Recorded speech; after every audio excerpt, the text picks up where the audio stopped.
All right, here we go again. Market took a little bit of a dump the other day, closed out at 30 or 43.90-ish, and we got a nice pop today. It's up over 4,400, well over 4,400. 4,400 gave us an issue yesterday, but we're still holding out for the 4,600. We got to blow through the 4,600 to um, get over the all-time highs, which I think we'll do by the end of the year. That's been my thesis for a minute now. But today, what I wanted to show you was a bad habit that I got into. And we all get into bad habits when we've been doing something for a long time. And my bad habit was not putting in a closing order. So once you sell a covered call or a cash secured put, I've been letting them expire out of the money. But what I'm supposed to do, according to my rules, is I'm supposed to create a closing order. So you see here, I have two calls for Altria, one for September 2023 and one for June of 2024. Now, when I put these in, you see I was supposed to also put in a closing order. So I sold this one for 45 and for this one for 151. So what I'm supposed to do, according to my rules, is create a closing order. And this should have been done right when that covered call triggered.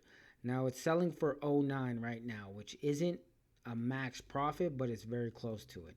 So what I want to do is I want to put in a closing order for $3, and this will automatically trigger when it reaches that level.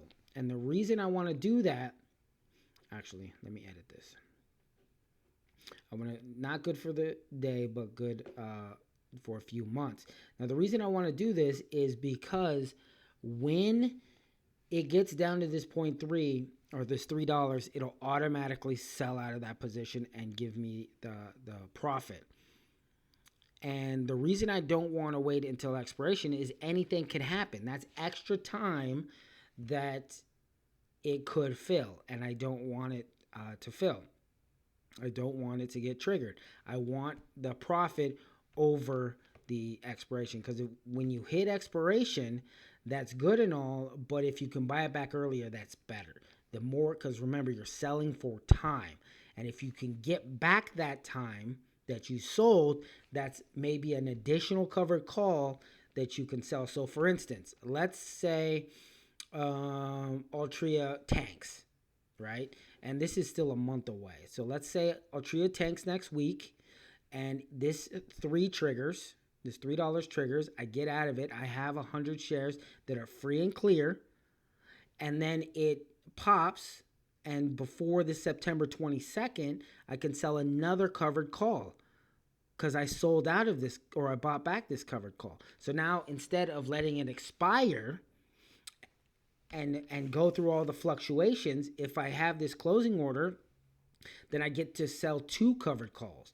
And if I put in another covered or another closing order and it triggers again, then I get to put in another covered call, and so on and so on. So in high volatility, you want these closing orders out there so that they're ready to trigger and ready to give you that max profit.